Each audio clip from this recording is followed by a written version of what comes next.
these panels. I love sitting next to these folks. I mean, this is, spirituality isn't, something, foreign to us or something external or something we need to attain or sign up for. It's who we are. We're born that way. It's our natural organic state. Being a multidimensional being is, part of the quest, to know the self. I mean, and I've always been, an adventurer. My background's in wilderness expedition leadership, and I'm so grateful I spent so many years in the wilderness because it sharpened my intuition and made me really sensitive to programmings and BS. And I was already, really sensitive as a child. I was downloaded everything about my mission starting at the age of 4, 5, 6 years old. I had to consider myself living a double life because there's no way, nobody was talking about ascension, way back when. I've not changed a bit. I'm still talking about the same stuff. I just have different terminology. So I think, at this critical phase, we have to understand that everything is about initiations. Our culture doesn't initiate us. Our school systems, even our parents, we're not in that sort of community like we see in indigenous cultures where there's rites of passage, where we learn to really honor the sacred energies of life, including sexual energy and relationships. And, it's basically what you get from the television, what those distortions are. And, we have to understand, we signed up for the tree of knowledge, but knowledge has been targeted with mind control. And these programmings are so detrimental that it blows my mind that there's not an inner voice that is creating that red alert saying, hey, that's an artificial timeline. Hey, that's transhumanism, and that's going to compromise your soul and potentially put you in a position where you've lost contact with your soul.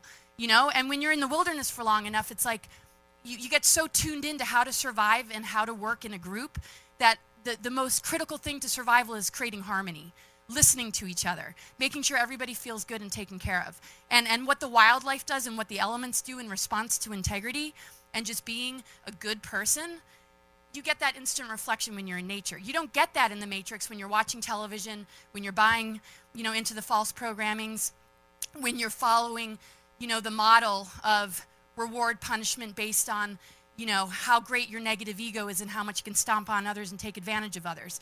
So we're, being trained to be total schmucks, and it's just ridiculous, and it's insulting. I wake up, I'm not getting used to this at all. You'd think like, okay, I'm insulted every morning. I'm just like, ugh, I can't believe I'm here. If it wasn't for you guys, I don't think I could handle it. I mean, I love you all so much. I didn't think I was going to make it the last couple months, and I thought like I had a grip on things. But what I'm feeling is, let's embrace spirituality not as this external, but as an inner exploration. A true gift to honor our own self-worth and the gift of being divine beings. I mean, this is something to celebrate. How can we switch this off and not, be open and liberated and inspired by all that we have yet to discover? I mean, we're not tapping into anything. We have 12-strand DNA, 12 stargates on this planet that we're directly linked to, but then we go into 13, 14, 15, and then we start to connect with the Trinity. We start to connect to the 0 point that connects us back to Andromeda, and this is all within our chakras that we do this. So we have to help initiate each other. We're working with Chiron, the wounded healer, more than any other sort of force or asteroid from our galactic history. We're in rehabilitation. We have to hold hands. We have to love each other. We have to support each other. The most spiritual and beautiful thing that we can do is to have, compassion and just care about one another's well-being. It doesn't come down to how much we can recite this or that. It's just simply treating others as you've wanted to be treated, and preserving the sacred energies of life, honoring this earth, and being grateful for the breath that we draw every day, and knowing that if we can just be consistent in this, nature will initiate us into unbelievable experiences, because ascension is wired into the cosmos and wired into the core of this earth as a seed. This is an ascension planet and has been. It's wired into us. All we need to do is give ourselves plenty of sunlight and water. The magic will happen. It's encoded in us. We don't have to strategize it. We don't have to stress about it. We have to just hold space for each other and purify our negative ego, because the earth will respond to us. If we want to clean up the environment, let's clean up our own inner elements and be inspired by this, because it's beautiful. Yeah, thank you, Laura. Yeah, thank you. James, talk about your experience and the beings that you've been in touch with. I mean, you want to add that. Interesting. Part of me sitting up here, I just want to say I'm just a big distraction, and this is all internal. And we don't know how to go internal. We've been so focused on the external for so long that we don't have a clue that we are multidimensional beings existing on a vibrational continuum. And we're not just this body and this personality. We do have a body, we do have a personality, but we're a spirit, and that spirit is a multidimensional spirit. And we have friends in the cosmos that are returning now to help us, to remind us. And the only difference between us and these ultra-dimensionals is that we all exist in the unified field of consciousness and energy. They just have more access to us. They've gained that access, and we can do the same thing. And so the one consciousness that encompasses all consciousness on all planes and dimensions throughout the multiverse is right here. It's within each and every one of us. But if we focus on the body and the personality and being victims, and something out there is going to get you, and you're not stepping into your power, you're not stepping into your self-authority. And you have the power within you to set boundaries and deal with these beings. And you have friends out there that'll help you if you're going forward. And so the experiences that I've had just recently, we have these ninth dimensional Anunnaki beings showing up. And they never fell. They're aligned with universal law. And the lion beings are returning, which were the protectors of the gods. And these are 17-foot tall beings that are depicted in statues. My experience is I experience these things firsthand, and then I do the research. I do things a little backwards, and I find out these things do exist, they have existed, and they're in our ancient history.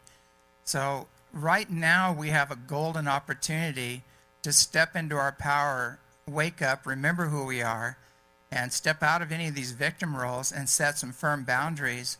And this is your gift. This is your soul. This is your divine right to self-determination. And we need to stop giving our power away to those who always abuse it and misuse it every time. When you take your power and you give it away to an external source, what happens? So to me, it's like this disclosure project. I'm not belittling it. I think it's great we're doing the disclosure projects and things like that. The real disclosure comes when we wake up. It's an internal thing. Thank you. And it's coming from the skies.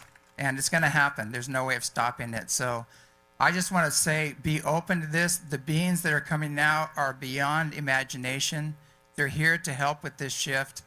And, no matter what you do, we have to become frequency specific to the earth and her ascension process if we're going to get through these times. And so that's what I'm inviting all of you to tap into, that God self within you, that goddess, whatever you want to call it, and activate that and make your own contact. So that's what we do at the ranch. Everything is about personal empowerment. It's not me up here telling you what's going on. It's you coming and having your own experience and learning tools and techniques to access your own, inner sensitivity and the source within. And then you can expand in consciousness, and you can find out that you are the ETs you've been looking for. So all of you hearing this, you wouldn't be here if you hadn't had incarnations in the Pleiades and the Andromedas and the Orion Counts of Light and all these other beings, Arcturians. You wouldn't be here if you didn't have access. You're trying to remember. And that's what I'm saying. I'm not your guru. I'm just here to remind you of what you already know within. And it's very important to remember that. The guru is here. And get out of fear, get out of all this, step into your power, remember who you are. And we'll turn this planet around. And it's all about planetary liberation right now. That's what all the beings are involved with. Yeah. And it's happening all the way down to the physical right now. Yes. Tricia, you had something to add? Yeah, I really wanted to just respond to some of the things they were saying. One of the things this last year I've been immersed in a book called The Landscapes of Heaven, which is about our experiences on the other side, people who have died and gone over there. And you guys know those stories are that you go through the dark tunnel and you meet this incredible being of light that some people think is Jesus, some people think is Mary or Buddha or whatever. One of the things that I came across in the Tibetan Book of the Dead is they talk about the fact that this is actually us.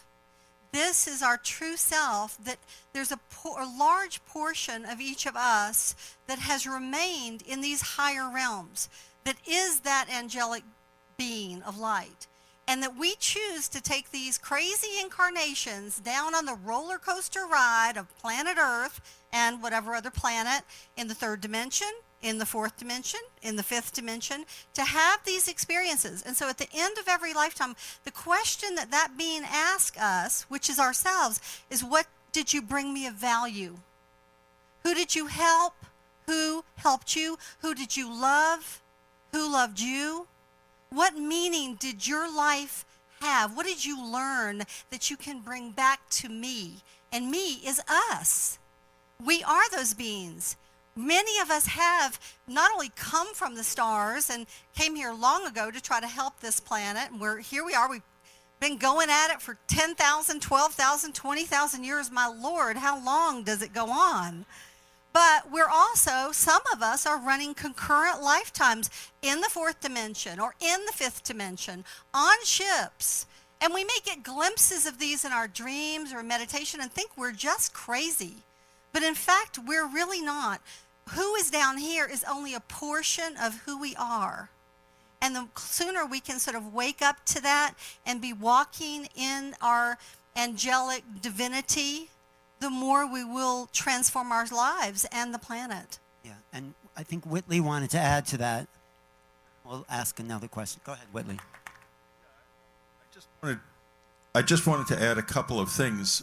First, I was struck by James's mention of gurus, and I've often noticed that in this group, in our world, there are people who come along in it, usually from the outside, who've never really been involved in it, and try to become gurus, and it never works, thank goodness. Let's keep it that way.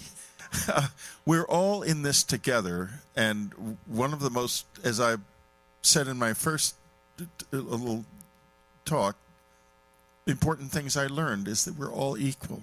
We're all equal.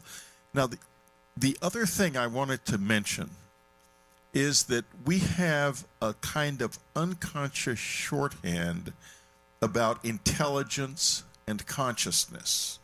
We equate consciousness with intelligence. We need to stop doing that. Intelligence is something that certain species have more or less of. Consciousness is something everybody has. Everybody. The trees, the land, the earth, all of the animals, they all know who they are.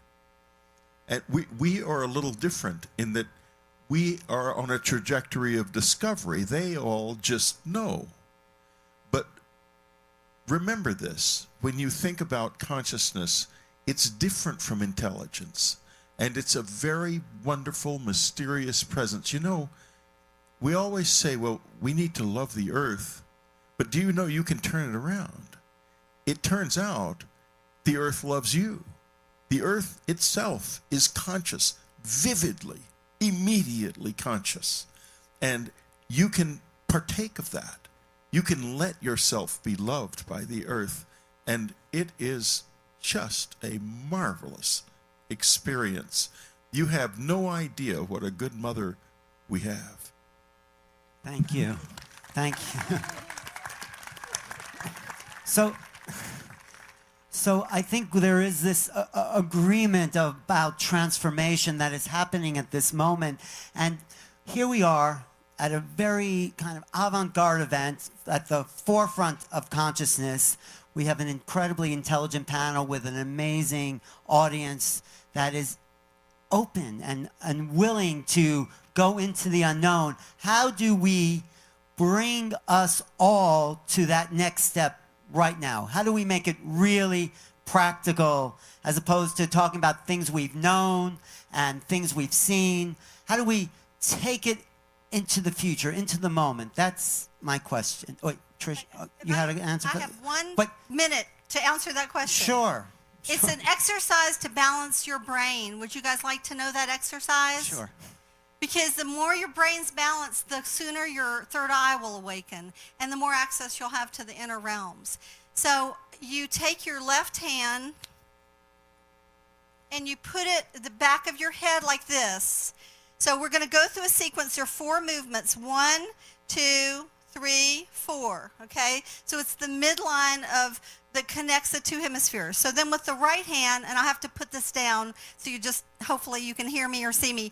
we're going to tap. I'm going to hold that, and I'm going to tap, spread my fingers like this, and we're going to tap the head, and we're going to breathe in. So the breath anchors it, and then we're going to do it. We're going to tap the heart. So it'll look like this. Breathe in. Tap, tap, tap, tap, tap, tap, tap. Heart, heart, heart, heart, heart, heart, heart. Breathe in to anchor it both places. Move your hand up to the next position. Tap, tap, tap, tap, tap, tap, tap, tap, tap. Tap, tap, tap, tap, tap, tap, tap, tap, tap. Breathe in, anchor it. Next position. Tap. Breathe in, anchor it. Breathe in your heart, anchor it. And then when it gets to here, you just have to kind of reach back behind. Tap, breathe. 1, 2, 3, 4, 5, 6, 7. 1, 2, 3, 4, 5, 6, 7. This will connect your two sides of your brain and your heart. And this helps vets, especially. A lot of these vets that come back, they've gone through such trauma, or even people who just fall. Their right side, the left side of the brain, the masculine's on, and the creative feminine is off. So they can't figure out how to do their lives from just the limited structured masculine brain, which only helps us within a certain confine of knowledge. So this is something you can do for yourself to start activating your brain and connect your head and heart. But if you know any veterans, there are 2,500 veterans that kill themselves every single month. That's incredible statistics. Share this with anybody in any trauma, and it'll really help them. In a matter of a week, they'll come out of the trauma, even days. It's very powerful. Thank you. Thank you. You know, thank you. I just wanted to go back to that question of how do we move from this moment into the unknown, into something we don't know, into something we can formulate together. Everyone sitting here, everyone sitting there. How do we crystallize this moment? Yeah. We got to really drop the judgment about our processes. You know, I mean, we're going to go through stuff. We're going to feel anger, you know, even depression. I mean, we have to, like, understand that, I mean, that's kind of a healthy reaction to what we're seeing. You know, radiation in our waters, our skies are being sprayed. We didn't vote for this, you know? And it's okay to react. I mean, that's not a destination. Fear's not a destination, but it's a catalyst. It helps to open doorways. It helps us to find our passion and our purpose. We all have a similar purpose. You know, there's no one being that's got a greater purpose than another. We're all here to be authentic. We're all here to be true to ourselves. We're all here to be examples. We're all here to activate each other. And we can be the greatest leader by just allowing ourselves to expand into our multidimensional consciousness, because that activates others. So, you know, just devoting to that in a single week, you can change millions of souls around you, just like the Hawkins scale or the power versus force, David Hawkins. You know, 500 and above, if your frequency, it's based on logarithms, you can offset millions of unconscious people by holding a vibration of 500 and above that goes all the way up to enlightenment. Well, we're already enlightened. We're enlightened, but we're taking care of the garden. We're having to do energy maintenance. You know, things accumulate, and if we don't clear it, and if we don't compost, and if we don't throw stuff out and put it out on the curb like we do in our physical world with things in our mental, emotional, and spiritual bodies, you know, that junk is going to block up our creative channels. We're going to be operating off of other people's projections, and we're going to be, you know, holding, you know, whatever propaganda we see in the news. We have to be the script writers. We have to be empowered and say, what future do we want to write? Our creative channels are ready to manifest anything for us, but it is needing our instructions. It's needing our dreams, our visions, our goals. And once we're dedicated, we formed a relationship. You know, everything is a love story. This whole creation story is a love story.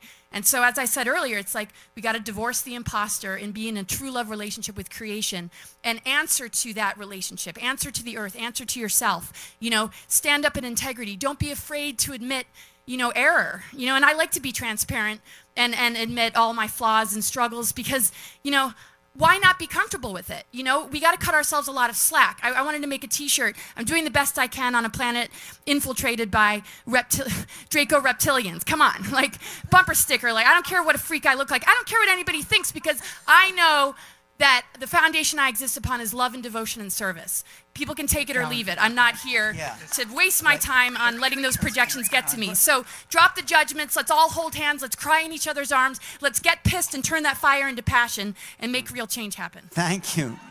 Graham. Yeah, here.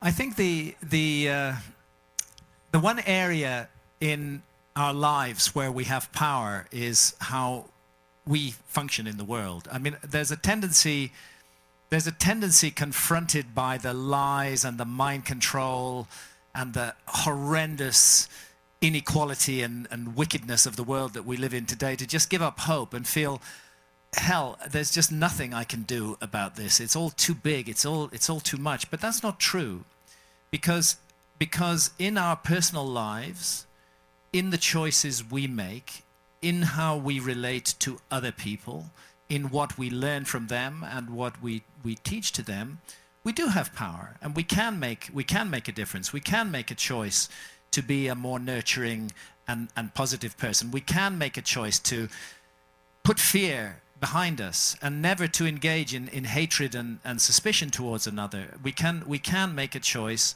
to function with love. And that's an easy choice for any human being to make. It's just a choice. I am going to be a better person. And frankly, if all of us make that choice, we're going to end up living in a way much better world. But to do that, we have to ultimately, the whole system that is enchaining the human mind right now has to come down.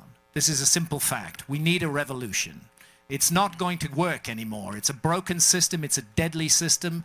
It seeks to minimize the divine spark within us and to destroy everything of beauty and value in the human experience. That must be resisted. It must be resisted every way. We must never allow any politician to get into power who is preaching hatred and fear. Never, never. We can make those choices, and we can begin to influence the world in which we live. It's an incredible privilege to be born in a human body, to have the experience of life on this planet, to make the fine distinctions that we can between right and wrong, good and evil, love and hate. Incredible privilege, and yet the system in which we live seems designed to plunge the entire human race into a state of sleep, not even sleep, a state of unconsciousness, total unconsciousness. And that's what we all have to wake up to, take back our sovereignty over our own consciousness and to lead a path forward which is governed by love. I want to say one thing. I really want to shout out to Laura and the women on the panel here, because they've really gone through hell and stuck it out in a men's program where they've just been totally chastised and minimized and everything else. So thank you so much. Give a standing ovation for the women here that have stuck it out. Yeah. And, you know, Thanks, James. The whole imbalance. We got a standing ovation. Thank you. Oh, look at that. There you go. All right.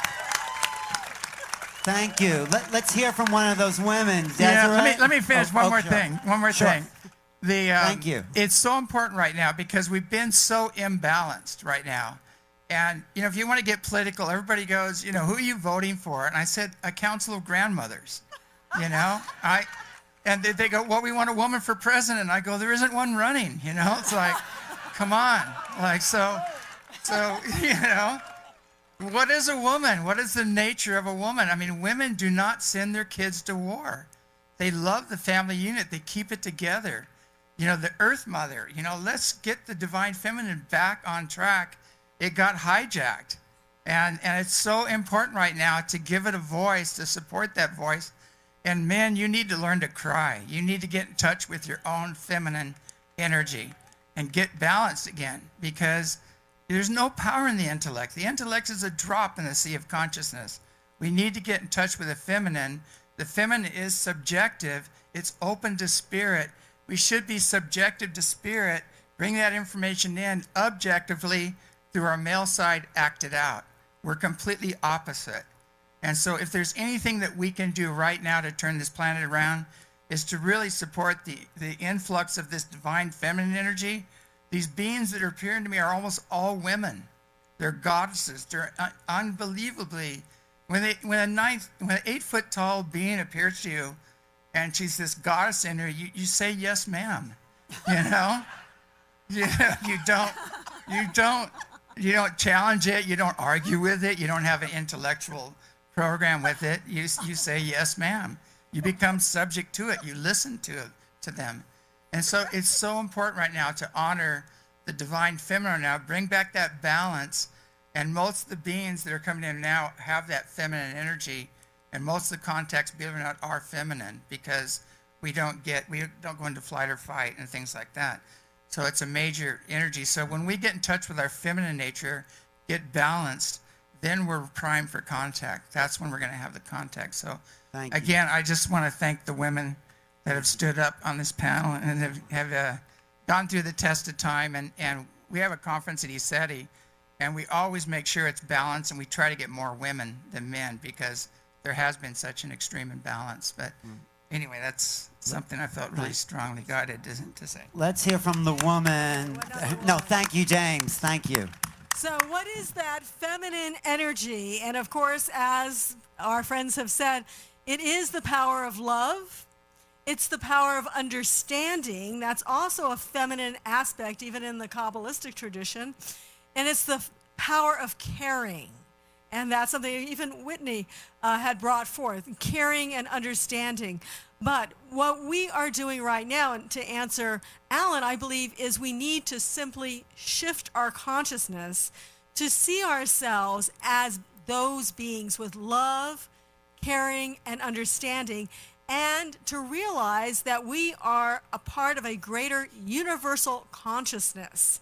That's the key. If we think we are individuals stuck here right now, we limit ourselves. That's the intellect talking to us. If we open ourselves and realize, and we've done this with the power of remote viewing, scientists are telling us about the power of non-locality, how things are all interconnected throughout not only this world, but the whole universe. When we use that conscious power, that we are linked together as one. And this is a scientific thing as well as a loving feminine aspect. We understand who we are, and we know how to communicate through thought, just like the extraterrestrials shown us. A lot of the reasons they're here is to show us how we can be that greater, more powerful being as we go off this planet, whether we do it within ourselves, whether we never see an extraterrestrial at all, but just know that they exist, or whether it's something that we are empowered to literally, as Tricia said and others have experienced, to go into the stars. The greatest thing you experience is that greater understanding and that love. That power of the divine feminine is present in the universe. Thank you. Whitley, did you have something? I call that Sophia Rising, and Sophia was the name of the goddess of wisdom in both the Greeks and the Jewish tradition. And actually, you know, Christ talks about the fact that he cannot return until the divine feminine is reinstated in the world.